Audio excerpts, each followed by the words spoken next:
Nicolas Mokondi TV, vitesse yo wapi, souka na chaîne.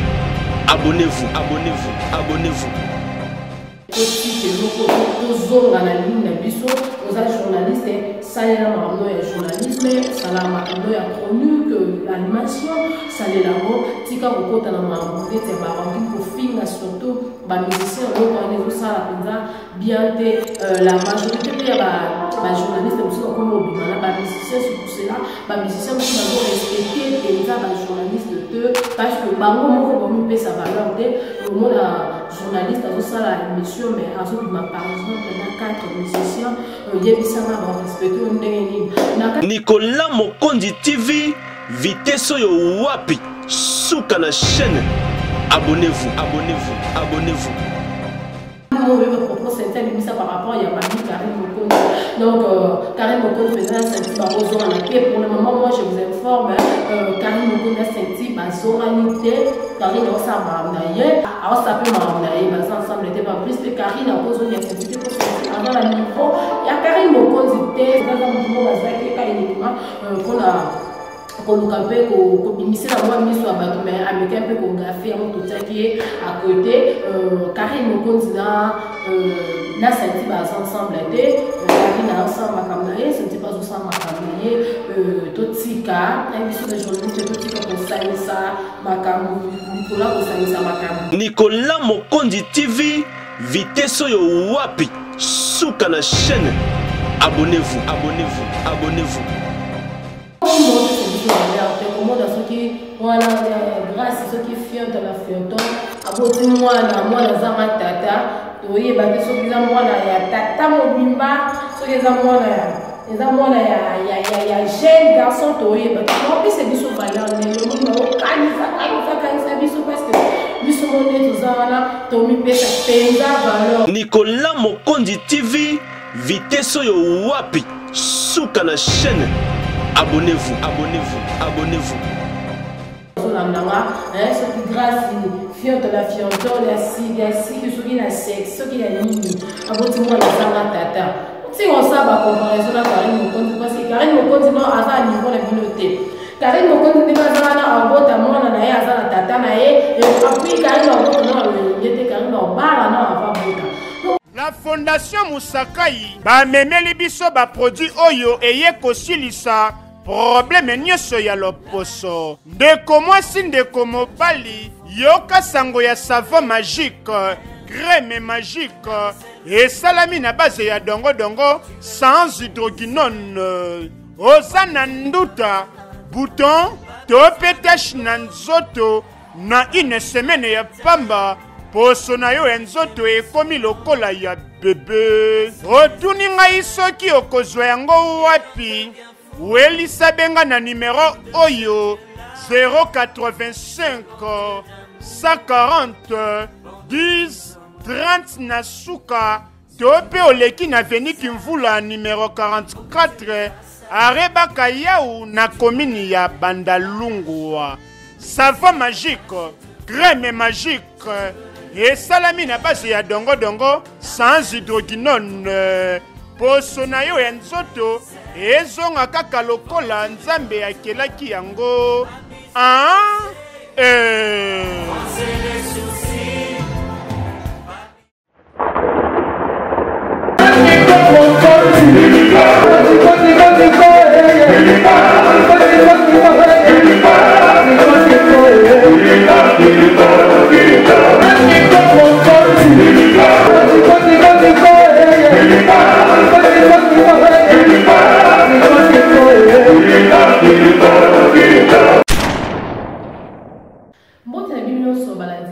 Nicolas Mokondi, je sais que vous avez vraiment éveillé. Vous savez, ma poste était dans la chaîne mingi avec votre humble servante, la dernière Diam, l'international Babi, moi c'est l'équipe Paka Sénélengi, moi c'est l'équipe Tabanelengi, ah, la chaîne mingi. En fait, les lots, on a un peu colombé là par rapport, il y a importance ya ba journaliste na kati ya monde ya média ezoyi ba na lisusu te na naza journaliste na naza musicien komona que ba musicien bazokangisa ba journaliste trop toyeba te si réellement banani banse na bango promotion to banani banse na bango mosala normalement eza que journaliste aza wana mpona koyede musicien asala promotion na ye mpona koyede musicien a évolue na makambo na ye ekende mpe liboso maintenant komona ke bamusicien bazokangisa bajournaliste toyeba te mpo nini journaliste musicien mpo ayeba importance ya journaliste aza wana mpona koyede aza wana mpona koforme kolakisa mosala na ye komo eza koévolue komo promotion na ye kolobela makambo na ye mais vu que tomona ba musicien bazoyeba korespecte ba journaliste te d'autre part pe biso ba journaliste toza na erreur na biso eza nini toyeba valeur na biso te kose valoriser biso moko te tokota na kati ya ba polémique to mpe barankino ya buzoba oyo ekoki mpe kobouge to mpe kobebisa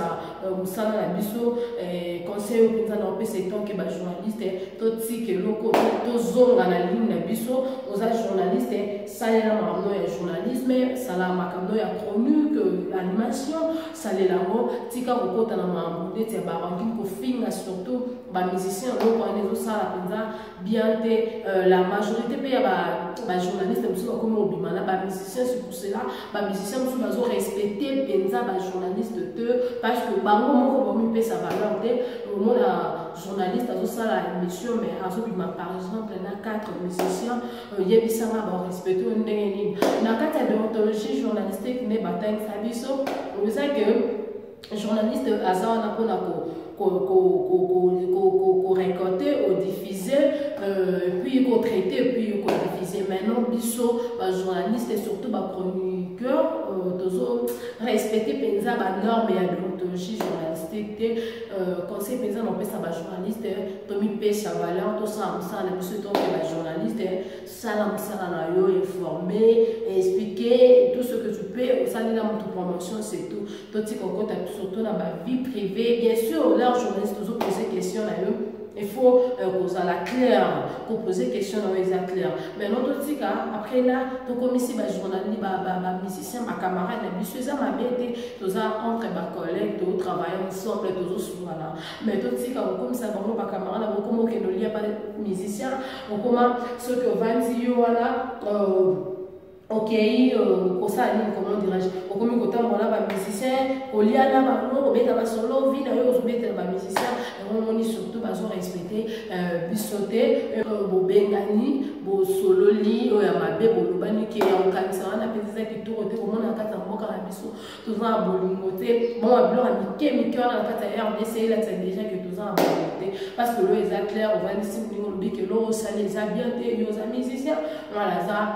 journaliste. Mon métier un peu pour arranger place on a embarrassement et le quoi ça la maturité mais comme on a que au kangisi intel il bobimi si bosse sous intel pas tu refais au kangisi vraiment ça fait très mal au cœur comme on a des autres c'est déjà ma signe que moi à la biso tous en bonne en bonne tout ça fait bien les athées parce que leur Mickey voilà déjà tozo échoué quoi tozo fouté comme on dit bon il y a bien des trucs qui donc vraiment surtout que non bien sous bana ya Karim Mokonzi bozola na biso ba fan ya Karim Mokonzi ashi botuna ki moi trop que Daniela nani Karim Mokonzi bazona na sainteté information là bozola na eza pratiquement faux Karim Mokonzi bazona na sainteté peu Karim Mokonzi pas bozola na sainteté bio boyebi akozona na sainteté premièrement c'est à niveau na été premièrement c'est à mukala bio boyebi propos c'est bisa par rapport ya mami Karim Mokonzi donc Karim Mokonzi senti barozora na te pour le moment moi je vous informe Karim Mokonzi senti bazoralité Karim osama na ye senti oyo soki mukala aosape ma na ye basa ensemble te pas plus que Karim na pozo ya senti te pour senti avant la niveau ya Karim Mokonzi te senti azamo la bitinda senti azamo tumo bazaki ka uniquement pour na koluka mpe kobimisa na mwa miso ya bato mais ameka mpe kographie yango totiaki ye à côté Karim Mokonzi na na senti baza ensemble te na ensemble makambo na ye senti bazo sa makambo na ye totika na biso ba journaliste totika kosalisa makambo likola kosalisa makambo bato bapekisi ara babina madandela ndenge eza wana osala boye te nini boye te dandela tika koswana bakunda tete fia moyo mosaleki mpaka salelenge obunda te nga bunda te na mwana mama biso je te venu juste pour expliquer les défauts, il y a mon erreur à mon place à zone qui a l'équipe, mais tandis qu'il y a l'équipe à tout à ça, na ependa na message moko eza ya paix surtout pour la mission de journaliste tous en abolingo na ependa message sur ya paix par rapport ya ba musicien to linga ba journaliste na biso na ba pays mususu bazo valoriser ba journaliste ba chroniqueur le moi bon ba animatrice na ba moto ba animateur mais na mboka biso moko ali za un peu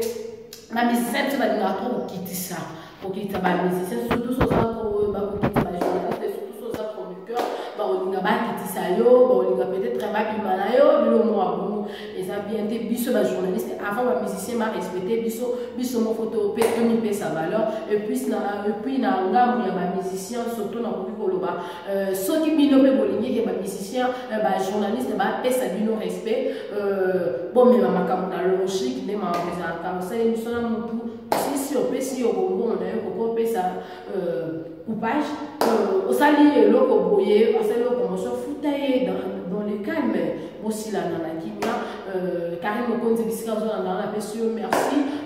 la méca qui a informé ba Chine populaire to bazaki pensa liboso ya ba poste de télévision na liboso ba téléphone ba internet zo na biso na méca un peu ko expliquer ba OK Karim Mokonzi na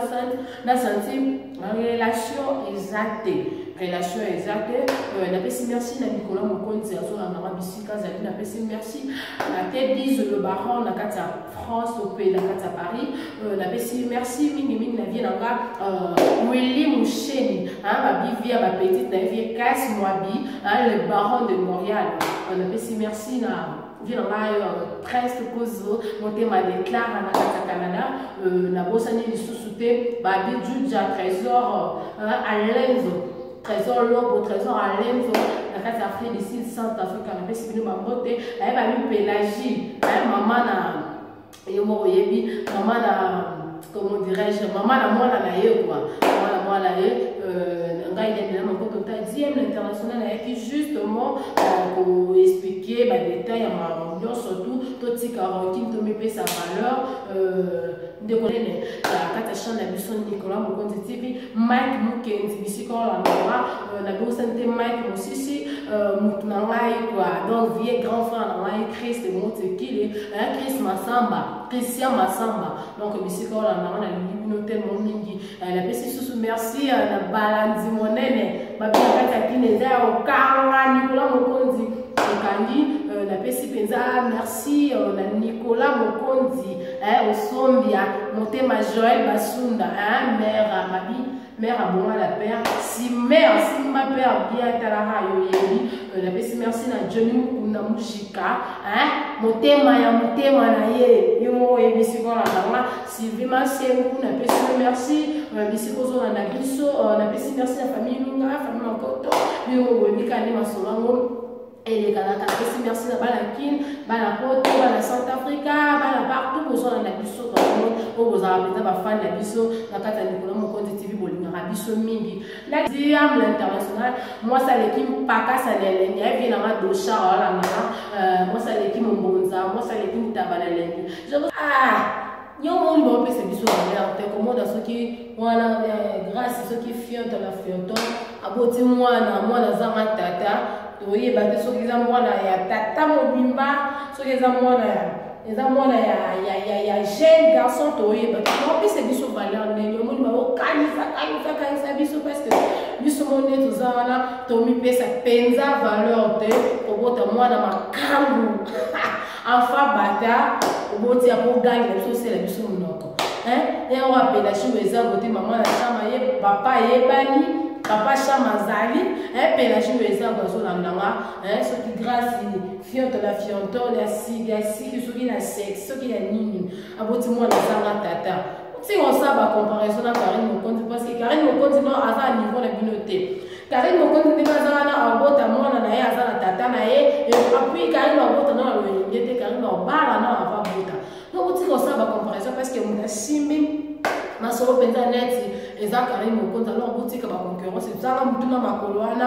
grâce la fierté la zimbiton ya bisi soki nini wana aboti mwana ezanga tata mwana makangu mwana makangu tika on se comparer na Karim Mokonzi parce que Karim Mokonzi aza niveau noté lukela papa lukela eta papa créé papa qui est PC papa et ça sonité yo ka sonité on va si le roi yo mi mona mi benga soki yo ndenda ni star ta bota mwana zanga tata boti mwana makangu ni yo ka sonité Karim Mokonzi la baronne bisiko la ndanga Karim taba niveau et puis dans ma presse pour zola ndanga et dans ma zone partout lisongo abidalela junior da obuto abidalela o ko ngota kata pito pa junior da obuto abota mwana anina tata na azama mama na ye yalo arina misi abota mwana na ye ana papa na ye mi pesa valeur bisiko za lukela mwana tata parce que amwa makangu. La Fondation Musakai ba memeli biso ba produit oyo eye kosilisa problème nyonso ya loposo. Ndeko mwasi ndeko mobali yoka sango ya savon magique crème magique esalami na base ya dongo sans hydroquinone. Ozana nduta bouton to petache na nzoto na une semaine ya pamba poso na yo enzoto ekomi lokola ya bebe. Otuni ngai soki okozwa yango wapi? Welisa benga na numéro oyo 085 140 10 30 na suka tope oleki na veni Kimvula numéro 44 arebaka yau na komini ya Bandalungwa. Savon magique, crème magique esalami na base ya dongo sans hydroquinone. Poso na yo ya nzoto ezonga kaka lokola nzambe akelaki yango.